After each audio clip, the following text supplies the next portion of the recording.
Bienvenue dans Smart Bourse, votre émission quotidienne sur Smart for Change pour rester à l'écoute des marchés chaque jour, du lundi au vendredi à 17h si vous nous suivez en direct à la télévision, via vos box, émission que vous retrouvez chaque soir en replay sur bismart.fr ou encore à l'heure qu'il vous plaira en podcast sur l'ensemble de vos plateformes préférées. Au sommaire de cette édition ce soir, le monde et la planète marché qui est bien sûr suspendu aux résultats attendus de l'élection présidentielle américaine qui va trouver sa fin ce mardi. Tous les Américains auront fini de voter d'ici 24-48 heures maintenant. La question étant de savoir dans quelle mesure les marchés, les investisseurs, le monde pourra apprécier les résultats rapidement. C'est une première question. Et puis bien sûr, entre une administration Trump ou une administration Harris, qu'est-ce que cela peut changer à la course de l'économie, à la course des marchés, à la course des enjeux géopolitiques de ce monde? Beaucoup de questions, évidemment. Nous essaierons d'en discuter un peu à l'aveugle, il faut le dire, avec nos invités de Planète Marché dans un instant. L'autre élément important de la semaine, c'est de voir que certaines institutions vont être en première ligne pour réagir en premier lieu aux résultats de l'élection présidentielle américaine. On pense par exemple à la Réserve fédérale américaine qui doit tenir et qui tiendra une réunion de politique monétaire les 6 et 7 novembre, les 5 et 6 novembre, si je ne dis pas de bêtises, avec une décision attendue, non, peut-être ce jeudi, peut-être que la réunion est décalée d'un jour, je suis en train de vérifier en même temps, mais pour la Fed, ce sera jeudi. Décision exceptionnellement rendue jeudi pour la Réserve fédérale américaine, calendrier un peu décalé avec bien sûr l'élection présidentielle américaine. Jeudi, nous aurons également la décision de la Banque d'Angleterre et puis cette semaine également la décision de la Banque centrale du Brésil qui fut, alors certes, parmi les banques centrales des pays émergents, une banque centrale assez visionnaire sur le cycle monétaire de la Réserve fédérale américaine. La BCB, la Banco Central do Brasil, a bien anticipé la remontée des taux de la Réserve fédérale américaine à partir de 2022. Elle a bien anticipé le mouvement de baisse des taux qui vient d'à peine commencer, mais la Banque centrale du Brésil a déjà nettement baissé ses taux d'intérêt et elle vient de commencer à les remonter une première fois en septembre et peut-être une seconde fois d'affilée à l'occasion de ce meeting de la Banque centrale du Brésil, donc j'insiste, qui se tiendra cette semaine pour le mois de novembre. Voilà pour les sujets de marché en tête, bien sûr. Discussion avec nos invités dans quelques instants et puis le quart d'heure américain de ce lundi consacré bien sûr au finish de cette élection présidentielle. Pierre-Yves Dugas sera avec nous bien sûr en visioconférence à partir de 17h45.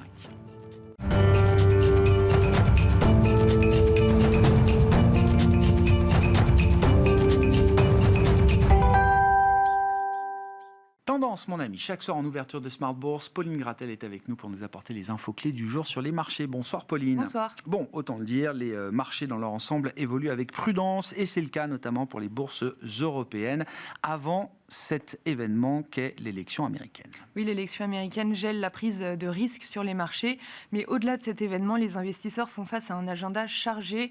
On attend la décision de la Fed et de la Banque d'Angleterre jeudi, et côté chinois, le marché sera attentif à d'éventuelles annonces en fin de semaine, alors que le comité permanent de l'Assemblée nationale populaire est réuni depuis aujourd'hui. Le CAC 40 est dans l'attente de ces rendez-vous et évolue sans réelle tendance sous les 7400 points. Que dire des autres marchés? Y a-t-il des mouvements à observer, Pauline? Oui, un mouvement notable aujourd'hui, c'est le retracement du dollar dans le sillage d'un sondage paru ce week-end concernant l'État clé de l'Iowa et qui montre une remontée de Kamala Harris. Résultat, les investisseurs recalibrent un peu le Trump trade. Même histoire du côté du marché obligataire avec un 10 ans américain qui recule d'une dizaine de points de base après avoir atteint 4,4% en fin de semaine dernière. Et puis on notera également la remontée des cours du pétrole aujourd'hui assez visible. Oui, les cours de Brent reprennent environ 3% à 75 $. Selon certaines sources citées par Reuters, l'OPEP+ a décidé de reporter d'un mois la hausse de sa production initialement prévue en décembre. Côté macro, en zone euro, les enquêtes auprès des directeurs d'achat pour le secteur manufacturier sont sorties dans leur version définitive. On parle des PMI manufacturiers. Oui, la deuxième estimation confirme l'idée d'une stabilisation de l'activité manufacturière en octobre à des niveaux très bas. L'indicateur pour la zone euro l'euro ressort à 46 contre 45 en septembre. Et puis dans l'actualité des entreprises, nous sommes toujours dans la période de publication de résultats, et puis également le carnet du jour avec le patron de Schneider Electric, le directeur général en l'occurrence, qui a été remercié. Oui, le titre perd environ 2% après cette nouvelle inattendue. Le conseil d'administration a mis fin aux fonctions du directeur général qui était en poste depuis seulement 18 mois à cause de désaccords dans la mise en œuvre de la feuille de route de la société. Bon, Schneider Electric, lanterne rouge, à l'inverse, EssilorLuxottica, aujourd'hui, est en tête au sein du CAC 40. Oui, le titre gagne plus de 4% au cours de la séance. D'après BFM Business, Meta devrait bientôt prendre 4 ou 5% du capital d'EssilorLuxottica, soit une participation d'un montant de 4 à 5 milliards d'euros. Et puis la spéculation s'empare du dossier Burberry. L'action Burberry signe aujourd'hui la plus forte hausse du jour en Europe. Oui, plus de 8% au cours de la séance. Un site de presse évoque un possible rachat par Moncler. Les deux entreprises déclarent qu'elles ne commentent pas les rumeurs de marché non fondées. Pour rappel, Burberry avait alerté sur ses résultats il y a quelques mois et présentera ses comptes le 14 novembre prochain. Et puis Nvidia, alors l'évolution à vitesse grand V du titre Nvidia, devenu en quelques temps à peine une des plus grandes capitalisations boursières au monde, Nvidia qui va entrer désormais dans l'indice Dow Jones. Oui, à partir du 8 novembre, ce vendredi, Nvidia prendra la place qu'Intel occupait depuis 25 ans dans l'indice. Nvidia rejoindra ainsi d'autres techs comme Microsoft, Amazon et Apple.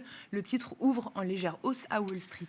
Bon, et demain, jour d'élection aux États-Unis, quel sera le reste de l'agenda pour les investisseurs, Pauline ? Les publications d'entreprises reprennent cette semaine. 7 sociétés du CAC 40 sont attendues, à commencer par Bouygues demain. Les investisseurs prendront également connaissance de l'ISM Service américain du mois d'octobre. Pauline Gratel, avec nous chaque soir en ouverture de Smart Bourse. Tendance, mon ami, pour vous apporter les infos clés du jour sur les marchés.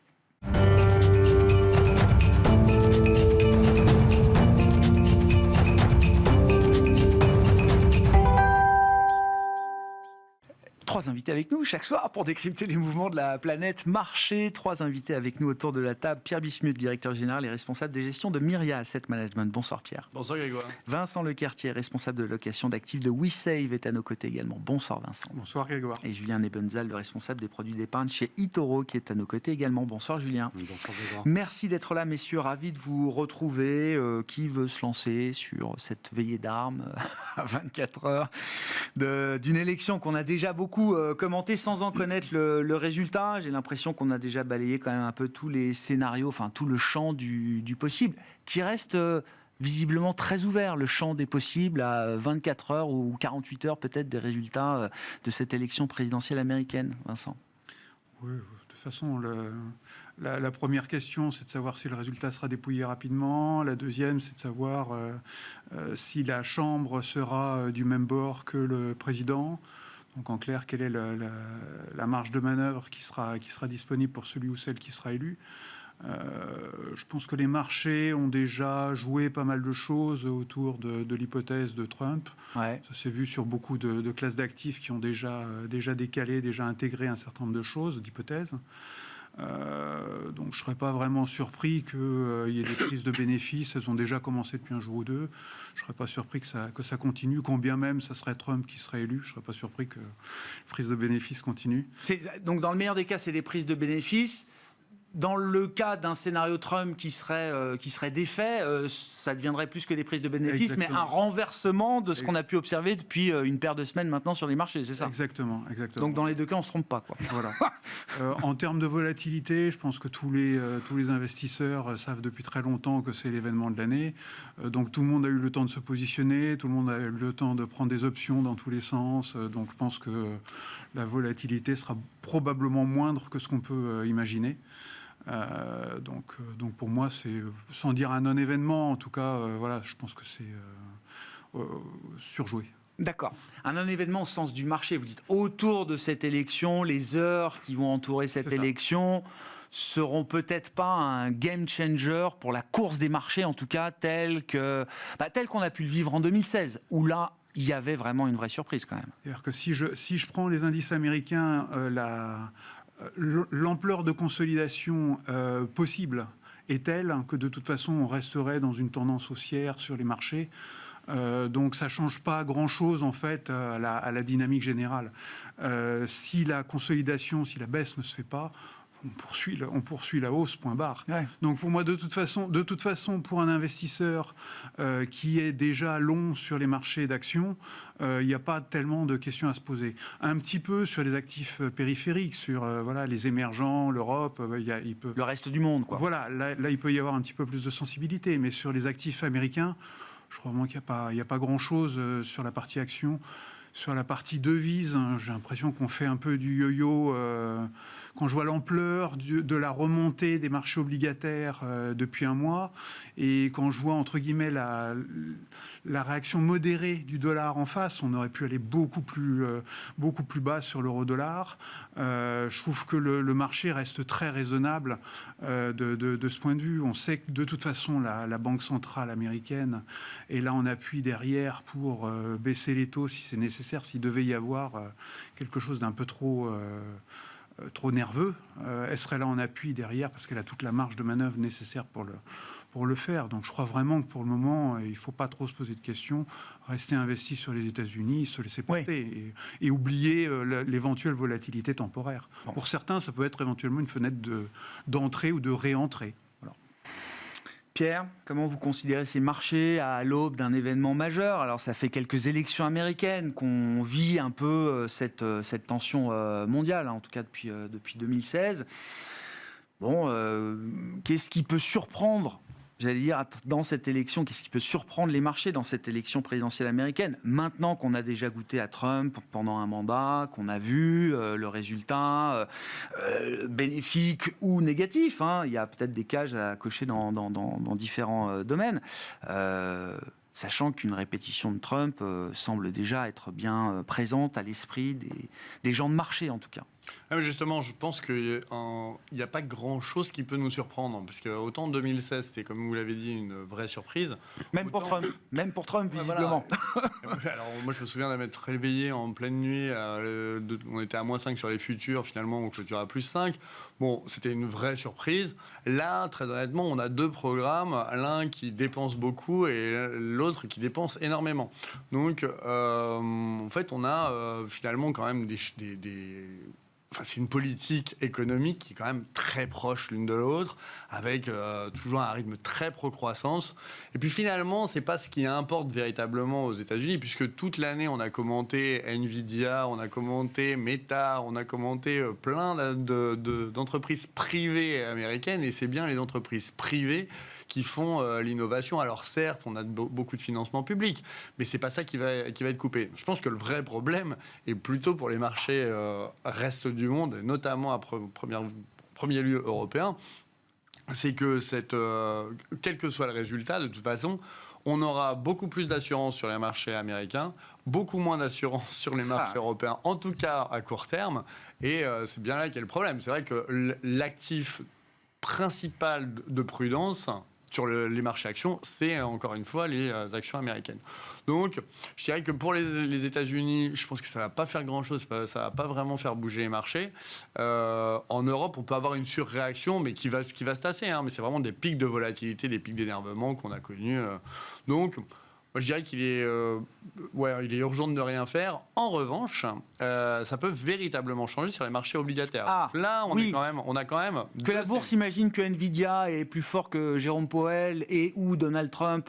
J'ai pas de doute là-dessus. Voilà. Pour les marchés obligataires, c'est quand même peut-être une autre histoire. Exactement, parce que là, on a vraiment les deux programmes sont très pro-croissance, mais il y en a un qui peut être beaucoup plus inflationniste que l'autre. En tout cas, sur le papier à court terme. Et on a vu ça avec le Trump Trade, donc la remontée violente des taux d'intérêt aux États-Unis et une repentification de la courbe qui a été vraiment forte. Donc, je ne suis pas sûr que la Réserve fédérale a bien fait de changer d'un jour. Je pense qu'elle aurait dû changer avant l'élection. Mais oui, parce que là, ça peut être interprété comme un vrai acte politique, alors que je pense que c'est déjà décidé depuis belle lurette. Mais en tout cas, on va dire que ça va tomber mal, cette décision de la Fed, qu'elle soit dans le statu quo ou dans la baisse. On imagine mal qu'elle remonte ses taux encore une fois. Donc sur les marchés obligataires, là ça peut vraiment tanker parce que on peut avoir un Trump Trade qui fait que son programme étant tellement inflationniste, on a des taux à 10 ans qui s'envolent et une repentification vraiment beaucoup plus claire de la courbe des taux. Sur le dollar, c'est pareil, on est vraiment dans l'épure. Là, alors on pourrait, sur un mouvement de marché, on peut avoir 2 ou 3% d'appréciation, ou en tout cas si c'est un Trump trade. Mais le vrai enjeu à long terme, enfin à moyen terme, on va dire, c'est vraiment sur la courbe des taux. Qu'est-ce qui va fonder la décision de la Fed cette semaine pour vous? Je rappelle, d'habitude, la Fed se réunit un mardi et mercredi. Là, alors, ils ont quand même été obligés en partie de bouger leur calendrier pour se réunir du mercredi au jeudi. Est-ce que la décision de la Fed pour le mois de novembre, elle est liée aux prises de position antérieures, à savoir un Jérôme Powell qui nous dit depuis quelque temps qu'il ne veut pas voir le marché du travail trop refroidir? Ça ne semble pas être le cas jusqu'à présent, même si le rapport du mois d'octobre est assez bruité aussi par les grèves et autres événements climatiques aux États-Unis. Est-ce qu'elle est liée effectivement à cette position de Jérôme Powell de dire nous avons de la marge de manœuvre pour accompagner la baisse de l'inflation en recalibrant la position, ou est-ce qu'elle est directement liée au résultat de l'élection du 5 novembre? Moi, je pense que c'est joué.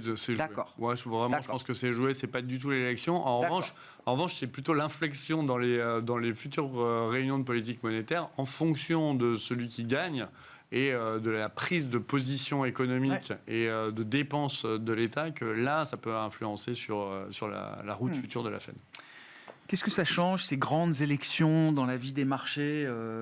Julien, il y a un cycle pour tout, je le dis généralement à chaque fois que vous êtes là, mais il y a un cycle aussi pour la politique et la géopolitique. Si c'est peut-être la dimension d'analyse intéressante à ce moment de l'histoire, là, qu'est-ce que ça peut changer pour ce genre de cycle? Oui, pour le cycle géopolitique, c'est une année électorale majeure, on en parlait en début d'année. Elle se termine avec l'élection américaine, le point d'orgue. Le déplacement en Occident de la politique, il est clairement à droite, c'est ressorti de tous les côtés. Ça ressort aussi sous la forme des revendications sociales. On a en Europe, juste avant de parler des USA, on a en Europe un terrain qui attend la montée, en général, du populisme, et en particulier du populisme de droite ou d'extrême droite. L'élection américaine, elle peut venir jouer, dans le cadre d'une élection de Trump, comme un véritable accélérateur de ce mouvement. C'est-à-dire, et ça a un impact géopolitique, puisque on sait que l'axe, ce que George W. Bush appelait l'axe du mal, a été reformé. Il s'élargit avec les BRICS. Tout ça est bien dans une idée d'opposition aux États-Unis et à l'Occident. Mais si Trump est élu, là, une forme de communication va passer, et donc des relations internationales qui vont être différentes. Mais ces relations vont normalement laisser la place à plus de conflits, puisque Trump a déjà manifesté qu'il n'était pas un guerrier. Je crois que ça transpire encore dans ce discours, ce qui veut dire que les scénarios de tension vont se développer plus vite, je pense, si Trump est élu, et qu'on le verra notamment au travers des matières premières qui seront traditionnellement soit l'enjeu, soit le symptôme de la situation, un peu comme ce qu'on a vu en 2022. Et pour reprendre les cycles, quand l'inflation surgit fortement, comme c'est le cas tous les environ 55 à 57 ans, et je le dis, mais ça fait 250 ans, on a au moins 5 cycles vraiment limpides là-dessus. Il n'y a jamais un pic d'inflation, il y en a toujours 2, ils sont toujours espacés de 5 à 7 ans. C'est le fameux 73-79 pour 1900, pour ceux qui se souviennent un petit peu de ça, mais ça se retrouve dans l'histoire. Et les conditions de ce second pic d'inflation peuvent tout à fait être, surtout si on regarde l'histoire, géopolitique. Donc l'élection de Trump s'inscrit là-dedans. Mais de l'autre côté, je ne vais pas développer l'élection de Harris, parce qu'il n'y a pas toute cette séquence, mais son action sera nécessairement aussi inscrite dans ce mouvement. Il y a juste qu'à l'évidence, elle n'aura pas ce qu'aurait probablement Trump en cas d'élection, c'est les pleins pouvoirs. Ouais. Et comme elle sera limitée, les choses sont beaucoup plus dans à la fois une opposition, mais aussi une recherche de consensus aux États-Unis. Ce qui, finalement, peut les amener presque dans plus d'isolationnisme au niveau géopolitique, et donc revenir à la politique d'Obama, mais donc être un peu moins permissif aussi, rester fort, mais isolationniste. Mais je ne vois pas en quoi, ça sera juste une forme différente de cette évolution. Harris ralentit l'histoire, Trump l'accélère. Oui, et la simplifie en fait. Et la simplifie. Je pense devrait la simplifier beaucoup pour justement les revendications, parce que le projet de Trump ne vient pas contrevenir à la rivalité qu'il y a entre l'Occident, l'ancien Occident, on le définit comme on veut, et les projets du nouvel axe qui qui est hétérogène, mais qui retrouve quand même quelque chose d'important en disant l'économie telle que vous l'avez toujours ordonnée depuis 150 ans, on n'en veut plus. C'est à peu près ça qu'ils disent. Si on peut prendre l'exemple juste des voitures. Tesla a surpris tout le monde en disant je vais inonder, je vais vendre des voitures, vous allez voir, personne ne croyait. Il a vendu des voitures alors qu'il n'avait jamais fait un constructeur de voitures électriques avant. Enfin, ça a été une surprise. Oui. Je me souviens très bien au début, ah bah non, c'est aberrant, ces projections, etc. Et quand les constructeurs chinois arrivent et que tout d'un coup, les parts de marché de voitures chinoises sont significatives, c'est quoi? Mais c'est bien cette évolution. C'est-à-dire qu'on leur a demandé d'être notre industrie, enfin notre atelier, et puis ils se sont construits petit à petit. Et aujourd'hui, ils ont fait Tesla, mais en beaucoup plus grand. Et c'est ça l'enjeu. Ils sont en train, eux, de faire ça dans un monde qui se referme. Le fameux passage du global au local, mais sans développer là-dessus, si on revient juste aux élections, il y a quelques mois, on ne voyait pas la différence en termes de marché d'action entre Harris et Trump. Moi, j'en voyais pas beaucoup. Et je crois qu'on n'en voit toujours pas. Donc on est un peu en train de dire que, quel que soit le candidat, la bourse, elle va faire son chemin de son côté. Voilà. Je rejoins tout à fait, en revanche, les propos sur les taux. Mais là, je le remettrais toujours dans la notion du cycle. De toute façon, pour moi, les taux, ils sont quasiment terminés la phase de normalisation. Qui justifiait, je pense, qu'on pouvait détenir des obligations. Je crois qu'on va bientôt rentrer dans une nouvelle phase de hausse de taux long. D'accord. Donc, requitter les obligations, ça pourrait être intéressant. Dans l'histoire des cycles, le deuxième pic d'inflation, il est supérieur, inférieur au précédent, ça n'a rien à voir, on ne sait pas. On ne sait pas. D'accord. On ne sait pas. L'ampleur du deuxième pic est à voir. Quoi. Oui, tout à fait. Absolument, tout est possible. De la même manière que le retour qu'on avait depuis la séquence à 10% devait être environ entre 2 et 3%, c'est à peu près ce qui s'est passé. L'inflation est à peu près là. Ouais. Le deuxième tour peut être à 8 comme il peut être à 15. Donc, je peux pas... pas beaucoup d'éléments. C'est pas beaucoup d'éléments pour vous donner... Non, mais cette analyse ne donne pas cette information. J'entends. Elle donne la séquence et le rythme, mais elle ne donne pas les niveaux. Bon, Trump inflationniste, le monde un peu plus inflationniste, de toute façon, je crois que c'est une idée un peu répandue sur les marchés. Pierre, partagée depuis un moment. Oui, alors justement, en fait, on a une classe d'actifs qu'on a oublié de citer, c'est les crypto-actifs. Moi, j'y ai pensé en voyant Julien. Et effectivement, si c'est Trump, alors là, on peut avoir vraiment un bull market sur les crypto-actifs. Et ça...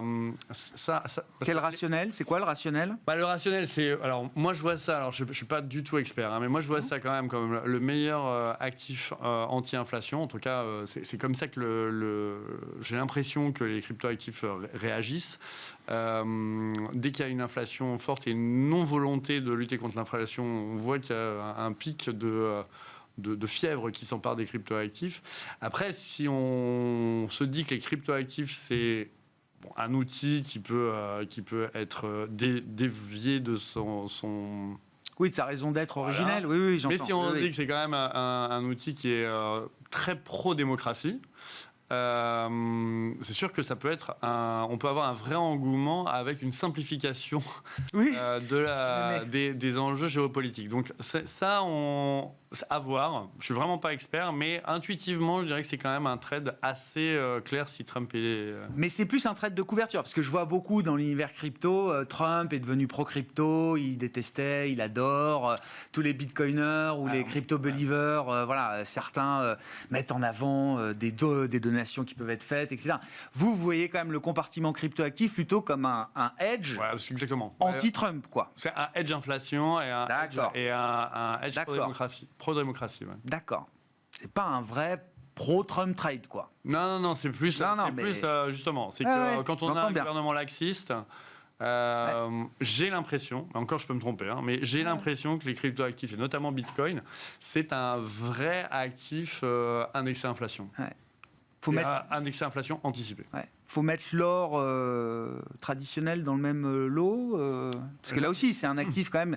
Quand on fera le bilan de cette année, c'est sûr que ce sera difficile de ne pas commencer par l'or et l'envolée de l'or cette année. Voilà, on va dire que les actifs de diversification anti-inflation peuvent être plus lisibles que les actifs traditionnels. En tout cas, les actions, moi, c'est vrai que j'ai du mal à voir quelle peut être l'influence de l'élection américaine sur les actions traditionnelles. Là, sur les actifs de diversification, ça peut être beaucoup, beaucoup plus clair. Vincent, vos commentaires sur ces sujets, et puis moi je veux bien qu'on réfléchisse, enfin, que vous nous disiez comment vous réfléchissez à la réponse du reste du monde, que ce soit Trump ou Harris, mais voilà, le cas de l'Europe reste un cas problématique, j'ai l'impression, pour des investisseurs globaux aujourd'hui qui ont du mal à trouver des arguments pour ou y revenir ou continuer d'en mettre, quoi. Pour les cryptos, moi, mon impression, c'est qu'on a quand même un lien assez fort avec les politiques monétaires. Politique monétaire de la Fed. Donc avant la Covid, ça se retendait, les cryptos souffraient. Covid, on a baissé violemment les taux, les cryptos se sont réemballés. On a eu l'hyperinflation, il a fallu remonter violemment les taux et ça a été très mauvais pour les cryptos. Et là, de nouveau, quand on a l'espoir ou même le fait d'acter de nouveau des baisses de taux, j'ai l'impression que c'est beaucoup plus le comportement de la Banque centrale que forcément l'inflation. L'or, je pense que oui, c'est un actif assez logique, en termes de détention. Le seul problème, c'est qu'il a déjà fait un parcours qui est très impressionnant à titre personnel pour nos clients. Moi, je suis plutôt à vouloir prendre des bénéfices dessus que de continuer d'en rajouter. D'accord. Après 30% de hausse et $2 800 atteints sur l'once d'or, vous dites on ne va pas refaire, on ne va pas répliquer la même séquence tout de suite, quoi. Ou alors, c'est qu'il y a vraiment des problèmes géopolitiques que j'imagine pas, enfin, qui seraient d'une ampleur que j'imagine pas à ce stade. Pour ce qui est de la deuxième... L'Europe, la réponse de l'Europe... Alors, je crois que sur la partie militaire, malheureusement, on est complètement coincé, c'est-à-dire qu'on est complètement dépendant des États-Unis. Donc, soit on arrive à trouver un accord budgétaire et commercial, si c'est Trump qui est aux manettes. Donc, en clair, ça sera du donnant-donnant. Je pense que si c'est Harris, ça sera plus facile de prolonger les soutiens militaires qui nous sont accordés. Si ça bloque complètement, là, je pense que Draghi va faire son effet, mais par l'enveloppe militaire et non pas l'enveloppe industrielle qu'on aurait pu espérer avoir. Je pense que ça se fera à l'échelle européenne. Je crois que les Allemands, qui ont plus qu'une marge de manœuvre, pourraient se laisser tenter par enfin ouvrir un peu le portefeuille et de le faire à l'échelle européenne et non pas nationale. Puisque là, pour le coup, c'est une protection à l'échelle européenne qui sera indispensable. Mais pour la dimension défense, qui est peut-être le socle de toute souveraineté, vous dites, il y a quand même l'idée que cette élection va accélérer. Alors, une prise de conscience qui s'est déjà faite, je crois. Enfin, je veux dire, l'OTAN, les 2%, Trump nous en a déjà beaucoup parlé. Enfin, de ce point de vue-là, le message a été quand même clair dès le départ.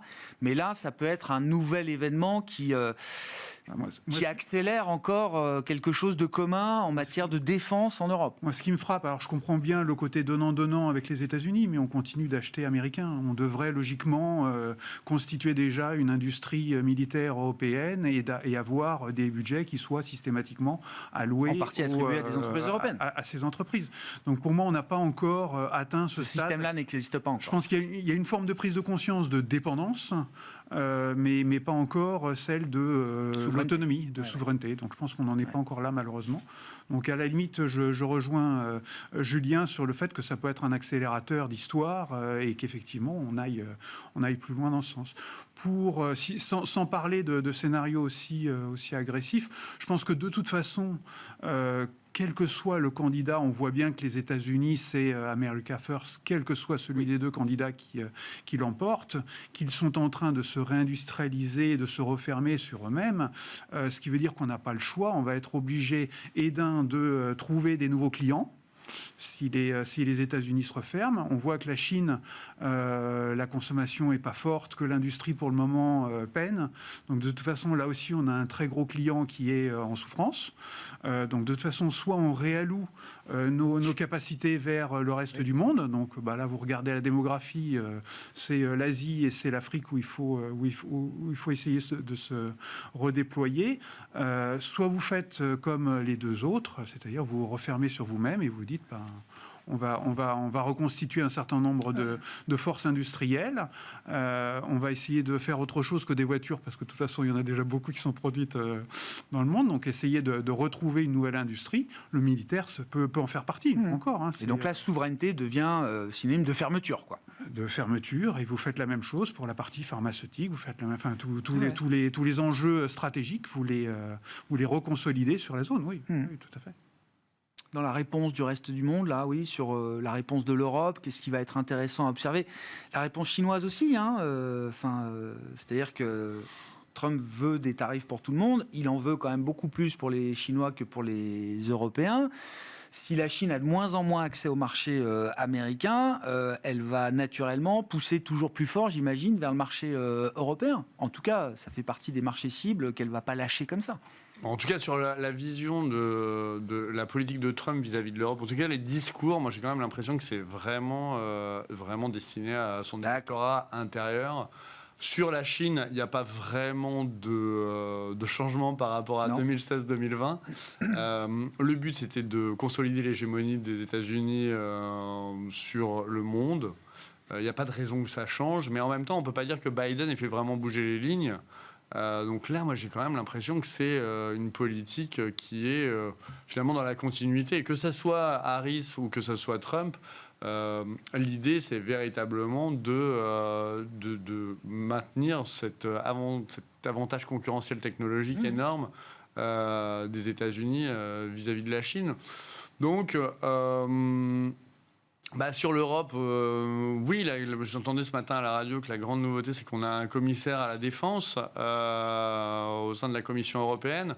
Donc, est-ce que c'est véritable? En tout cas, c'est ça la réponse de l'Europe. Donc, c'est un peu faible. C'est vraiment même très faiblard. On n'a pas avancé d'un iota avec ce qui aurait dû être un accélérateur bien plus que Trump. Ça aurait dû être la guerre en Ukraine, qui aurait dû être un accélérateur de la défense commune européenne. Ça aurait dû on aurait dû avoir des conglomérats des partenariats qui se nouent. Mais c'est vrai que depuis Airbus, j'ai l'impression qu'il ne s'est pas passé grand-chose, quoi. Donc, pour l'instant, on a un nain politique qui est européen, et en fait, le nain politique peut difficilement rivaliser avec son grand ami américain. Ouais, donc, les hyperpuissances qui nous entourent, quoi. Pourtant, on est. J'allais dire, non, mais je sais. Non, mais on pourrait être très puissant, mais en fait, il n'y a pas de volonté politique d'être très puissant. La Banque centrale européenne, elle peut apporter quelque chose dans cette affaire. Enfin bon, puisqu'au final, quand on parle de nain politique, de paralysie politique, tous les regards se tournent toujours sur la même institution qui est la BCE. Non, mais là, c'est pas dans son mandat. Son mandat, c'est non, pas mais mais à partir elle du peut moment trouver dans son mandat des arguments ici et là pour accommoder les situations. C'est comme ça que ça se joue aussi. Oui, à partir du moment où on a un moteur franco-allemand qui est complètement cassé, on voit bien de toute façon que là, on parle quand même de la politique intérieure allemande sur la fameuse règle d'or et est-ce qu'ils peuvent dépenser. Ils ne vont pas dépenser parce qu'ils ne veulent pas. Puisqu'ils ont la règle d'or. Donc on a un moteur complètement cassé. On a une France qui est absolument ingouvernable. Même si on ne pense pas du tout que le gouvernement va tomber, ce serait quand même une grosse surprise, vu qu'on ne peut pas dissoudre l'Assemblée nationale d'ici 9 mois. Ouais. Donc on a quand même un moteur complètement essoufflé. Donc je vois, là, à court terme, on a du mal à voir quelle peut être la réponse, en tout cas politique. Et heureusement, les risques politiques n'influencent que très provisoirement les marchés financiers. C'est d'ailleurs pour ça qu'on ne gère pas la réponse de l'Europe. Les investisseurs, dans les cas où les arguments favorables à mettre au crédit de l'Europe, il y avait l'idée de stabilité, stabilité politique, etc. Alors c'était un peu le revers de la médiocrité aussi, etc. Là, j'ai l'impression qu'on est dans quelque chose qui est de la paralysie, c'est-à-dire c'est plus de la stabilité, c'est-à-dire ça devient quand même contre-productif pour l'Europe. La Chine essaye de bouger, en tout cas il y a des initiatives qui sont prises. Les États-Unis bougeront dans un sens ou dans l'autre à l'occasion de l'élection. En Europe, c'est plutôt le sentiment de paralysie qui l'emporte, là, j'ai l'impression, Julien. Et pour l'investisseur, c'est pas très attirant, quoi. Ouais, pour les choix politiques, les continents, enfin les zones économiques qui ont été meurtries par des guerres, donc le Japon et l'Europe, économiquement, socialement, ont beaucoup moins de fibres belligérantes. Ce qui se retrouve dans leur organisation interne. Je ne parle même pas de ce qui a été décidé en 1945 pour l'Allemagne et le Japon, mais ça se retrouve dans leur culture. Dans le mouvement qui est en train de se passer, toujours sur cette partie politique, je reviens sur mon point sur la progression, enfin le déplacement vers la droite et la progression du populisme d'extrême droite. À partir du moment où il peut être majoritaire en Europe dans quelques années, toute la discussion qu'on a là en ce moment sur la défense, elle change complètement on ne parle plus de la même chose. Oui, bien sûr. On ne parle plus de la même chose. Donc on peut, je ne vais pas dire que c'est trop tard, mais on est en train de deviser sur quelque chose qui n'est pas advenu et qui n'adviendra probablement pas. Si ça n'est pas arrivé jusqu'à présent, il y a peu de chances que ça arrive demain. Compte tenu de la trajectoire politique qui est prise et qui me semble quand même assez claire, et sans être fataliste, mais il faut sans doute passer par ce type d'étape dans le processus historique pour redécouvrir quelque chose, une forme, pas forcément d'idéologie, mais de cadre, nouveau cadre de développement, parce que l'Europe emporte. Hein. Dans l'exposé que vous faites avant, il y a aussi des éléments qui sont extrêmement fondateurs en Europe, mais... positif. J'ai pas voulu... Fondateur, d'accord. Oui. Il y a des éléments qui ne ressortent pas en ce moment. Voilà. Oui, d'accord. Mais qui sont toujours présents. Voilà. Mais après, d'un point de vue économique, quand même, les pays principaux de la zone euro sont des pays qui ont, et c'est ce que Poutine a dit à plusieurs reprises, qui sont quand même beaucoup plus tournés vers l'assurance de leurs propres concitoyens qu'autre chose. Donc l'assurance, ça veut dire que c'est un ensemble de choses qui ne sont pas du domaine de la dynamique économique, où on a beau dire qu'on veut que ce soit libéral, etc., c'est doctrinaire, ça s'applique ici ou là. Mais enfin, c'est quand même pas dans les budgets des États, quoi. Les budgets des États et la manière de penser des principaux États de la zone euro n'est pas celle-là. Donc évidemment, quand je compare, quand on parle d'anticipation de la croissance et de la valeur, enfin de l'évolution des bourses, quand on a un rythme particulier aux États-Unis d'accélération de la croissance puis de recul de la croissance, l'Europe c'est la même chose, sauf qu'il faut zoomer pour le voir. C'est la même chose, mais il faut le zoomer. Pourquoi ? Parce qu'on est beaucoup plus orienté vers la protection et l'assurance finalement. Hein. Plusieurs personnes ont dit la notion d'assurance est vraiment devenue centrale. Et c'est ce que veut casser Draghi. Hein. Dans le rapport Draghi, le mot risque, prise de risque est à toutes les pages du rapport. Hein. Au-delà des montants qu'il n'a jamais affichés d'ailleurs, je crois. Mais je veux dire, c'est d'abord un changement de logiciel, il le dit lui-même. Hein. C'est la prise de risque. C'est tout à fait ça. Et ça implique plus qu'une pédagogie, ça implique quelque chose qui est du domaine de...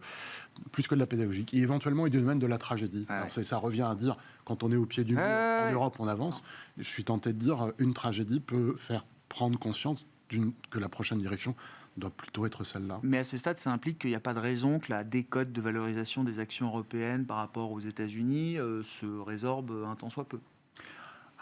Alors, je ne suis pas dans la politique fiction, mais si on parle de court terme, je vais quand même être un petit call court terme. Un petit peu attentif au résultat. D'accord, c'est-à-dire il y a quand même des écarts là qui méritent d'être un peu... C'est-à-dire que j'ai été surpris, je pense comme nous tous, quand j'ai vu le mouvement vers le Capitole, ça devait être le 6 janvier. Ah oui, 6 janvier, oui, 2017. Oui. Là, maintenant, j'ai intégré ça. Donc, quand on dit que la prime des actions américaines va rester, on ne sait pas comment ça peut évoluer aux États-Unis dans les jours qui vont suivre, et je dirais même les semaines et les mois. Oui. Je ne dis pas qu'ils sont au bord de la guerre civile, mais si ce terme est employé dans un mois, je vais essayer d'être un peu moins surpris que quand des gens ont marché sur le Capitole. Donc l'exceptionnalisme américain ne peut pas non plus tout absorber et tout supporter. Les Anglais sont passés par une déchirure profonde avec le Brexit. Ils ont un peu mis ça derrière eux. Ils arrivent à se reparler à l'intérieur des familles. Les Américains sont en train de vivre ça en ce moment. Et à leur manière, c'est un pays où on a le droit de porter une arme. Hein. C'était très différent d'autres pays. Et ils peuvent le vivre à leur manière. Je ne préjuge de rien. Mais je vais être très, très, très, très prudent à court terme sur ce côté prime sur les actions. Mais ça peut, du coup, l'Europe peut en profiter quand même dans un moment un peu de stress américain. Ce serait bon pour... Ouais, mais on la repartirait sur le cycle économique qui, pour moi, est quand même dominé par sa logique propre, par sa dynamique propre, et qui, normalement, on est en train de terminer le pain blanc, et on en a pour quelques trimestres, mais on est quand même au bout du sujet de la croissance économique. Mais c'est-à-dire que la seule vraie tendance forte sur les actions, ça reste aux États-Unis, quoi. Passons juste le cap de l'élection, mais c'est oui. D'accord. C'est toujours là-bas que ça se joue. Oui, la Chine aussi, ça m'intéresse là-dedans. Alors, je ne sais pas. Il y a cette séquence chinoise ouverte depuis le 24 septembre. On a une réunion du comité permanent pour cette semaine de l'Assemblée nationale populaire, dont on dit qu'il pourrait là aussi apporter sa pierre à l'édifice, je ne sais pas, en cadrant un peu les choses, en quantifiant peut-être un peu des plans de soutien et des mesures de soutien ici et là. À quoi joue la Chine aujourd'hui dans le contexte politique qu'on connaît, et qu'est-ce que ça veut dire pour l'investisseur global aujourd'hui, Vincent, pardon. Stabilisation en urgence de l'immobilier. Parce que c'est les retraites des uns et des autres. Il faut que les jeunes retrouvent de l'emploi. Donc il faut que l'industrie se réactive, et l'immobilier fait partie des secteurs qui sont créateurs d'emplois. Donc je pense que l'immobilier, c'est la première des priorités. Ma conviction, c'est qu'ils veulent toujours monter en gamme. Donc le côté concurrentiel, je pense qu'il va continuer de s'affirmer. Et on va le sentir, nous, oui, bien sûr, toujours plus en Europe. Sûr, Oui. bien sûr. Qui veulent avoir une consommation des ménages qui s'installe enfin. Ça dépend de la confiance. Donc là aussi, ça dépend de l'emploi et de l'immobilier. Donc c'est pour ça que je pense que ces deux aspects sont très importants. Je crois que le message est assez clair jusqu'à présent. Pour le moment, c'est la partie monétaire qui est activée pour stopper les dégâts sur la partie immobilier. On redresse les comptes des banques, on les refinance, voilà, on consolide les comptes. Et derrière, pour moi, c'est l'étape suivante qu'on aura l'année prochaine, des soutiens budgétaires. D'accord. Sans dire le carnet ouvert, mais enfin, ça va être quelque chose qui va y ressembler. C'est-à-dire qu'il faut impérativement que On ira jusqu'au bout, quoi. Il faut que la croissance soit là.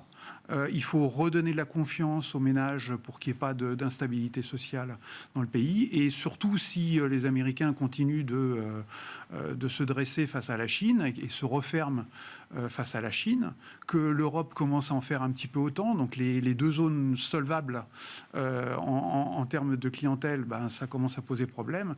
Donc je pense que la Chine n'a pas trop le choix. Elle est obligée de sortir le chéquier. Donc mon pressentiment, c'est que même si c'est Trump qui est élu, paradoxalement, on aura un soutien important de la part de la Chine pour son économie et que ça sera un outil de décorrélation, d'investir sur les actions chinoises, ça sera un outil de décorrélation utile l'année prochaine.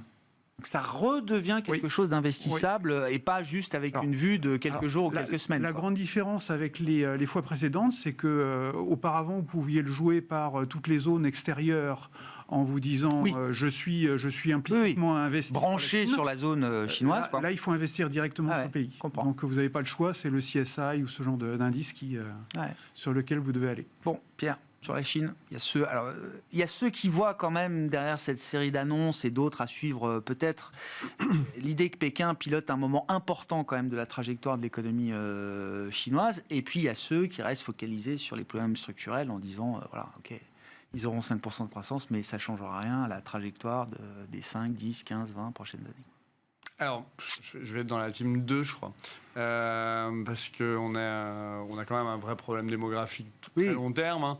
Et une autarcie, moi, j'aime pas trop. Donc sur les émergents, on reste sur nos fondamentaux. C'est-à-dire qu'on aime la dette émergente en devise dure, très diversifiée. Pour moi, vraiment, le mouvement annoncé le 24 septembre, paradoxalement, ça amène de l'eau à mon moulin. Je pense que c'est un marché ininvestissable. D'accord. On ne peut absolument pas être tributaire d'annonces politiques comme ça qui tombent ex nihilo.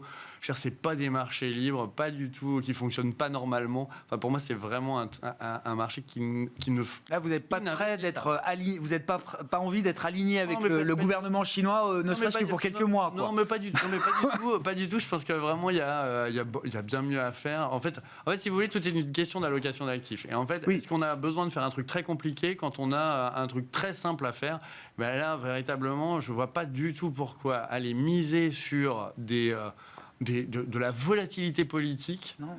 Dont on a. Non, mais si les marchés chinois reprennent encore 30, 40, 50%, on sait que le discours va changer, on sait que les yeux vont changer, on sait que les flux de capitaux vont bouger aussi en fonction de ça.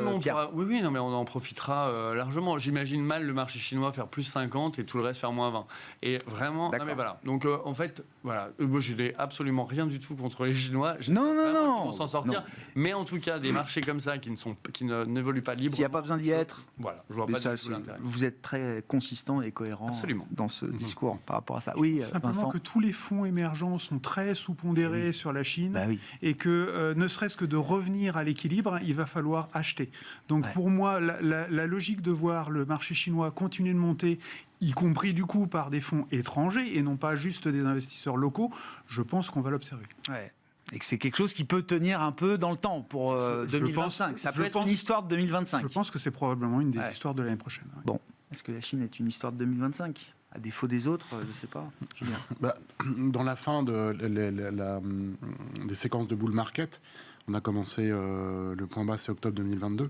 Donc, je suis toujours je te recommande toujours vivement les actions. Donc, on est toujours dans un bull market. 2 ans après, on rentre dans la 3e année du bull market. Et la 3e année du bull market, il faut rester constructif dans une 3e année de bull market. Non, ce que je veux dire, c'est que je vais avoir une nouvelle petite traversée du désert parce que je le sais, elle arrive, j'ai l'habitude. Je pense qu'il va falloir quitter les marchés des actions, mais bientôt.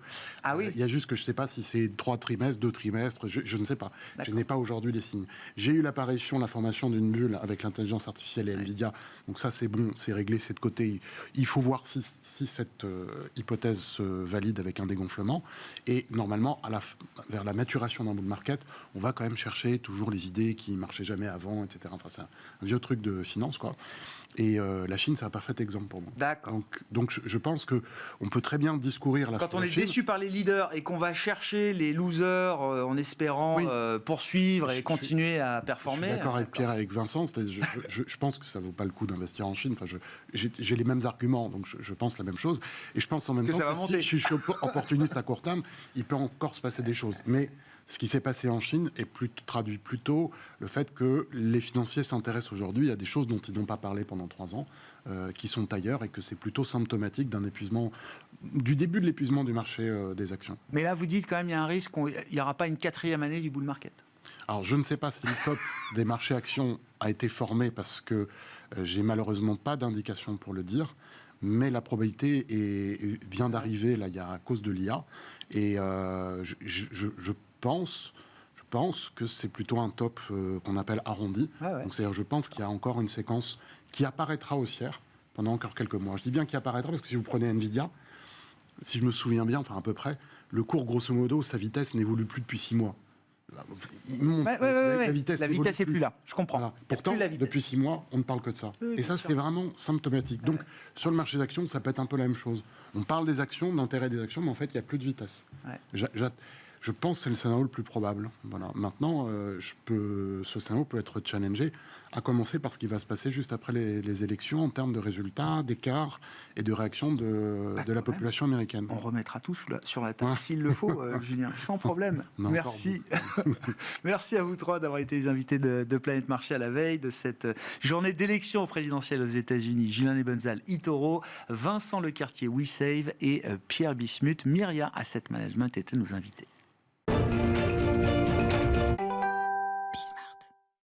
Le dernier quart d'heure de Smart Bourse, chaque lundi, c'est le quart d'heure américain, notre rendez-vous hebdomadaire avec notre correspondant américain, Pierre-Yves Dugas, pour évoquer les sujets politiques et économiques américains. Bien sûr, autant vous dire qu'on parle de politique depuis longtemps avec Pierre-Yves, qui est avec nous en visioconférence, et on ne va pas se priver d'en parler à nouveau aujourd'hui, alors que l'élection présidentielle américaine se termine demain.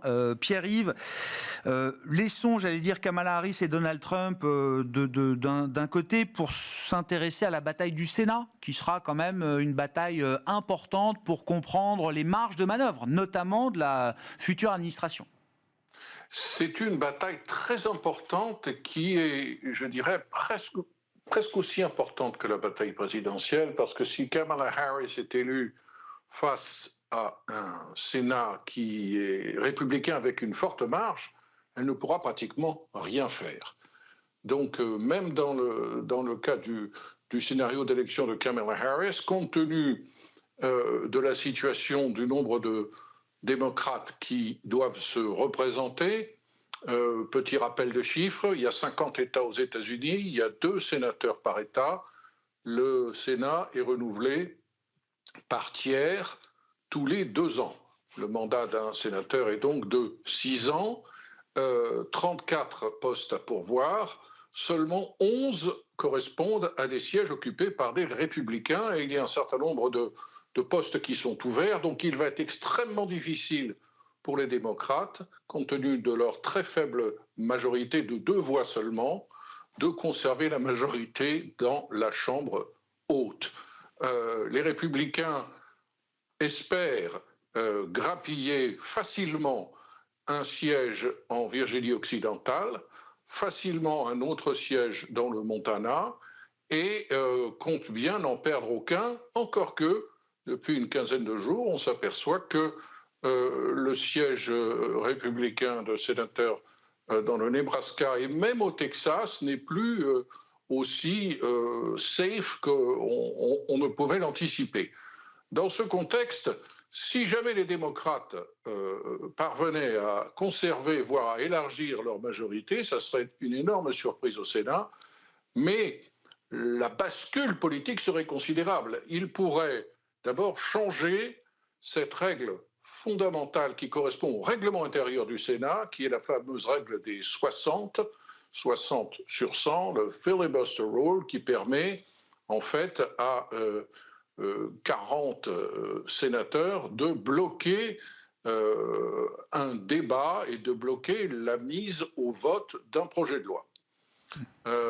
Et il est explicitement dans le programme démocrate avancé que cette règle doit sauter au moins pour un certain nombre de sujets qui sont jugés prioritaires par les démocrates et par Kamala Harris, qui a été en tant que vice-présidente présidente du Sénat et qui a été sénatrice pendant 2 ans de Californie, lever la règle des 60 pour voter une loi fédérale qui garantit de manière explicite et probablement bien plus détaillée le droit à l'avortement, peut-être faire rentrer aussi comme nouveaux États à part entière dans l'Union des États-Unis Porto Rico et la ville de Washington, le District of Columbia, ce qui garantirait 4 sièges supplémentaires pour les démocrates dans un Sénat élargi, et d'autres réformes fondamentales qui seront très mal vues par les conservateurs, qui seraient de diluer la domination actuelle de la Cour suprême avec des juges conservateurs en augmentant le nombre de juges qui siègent à la Cour suprême. Rien que sur ces 3-4 points, le système politique américain pourrait basculer durablement. Donc l'enjeu du Sénat est absolument crucial, quelle que soit la personne qui sera élue à la Maison-Blanche le 20 janvier.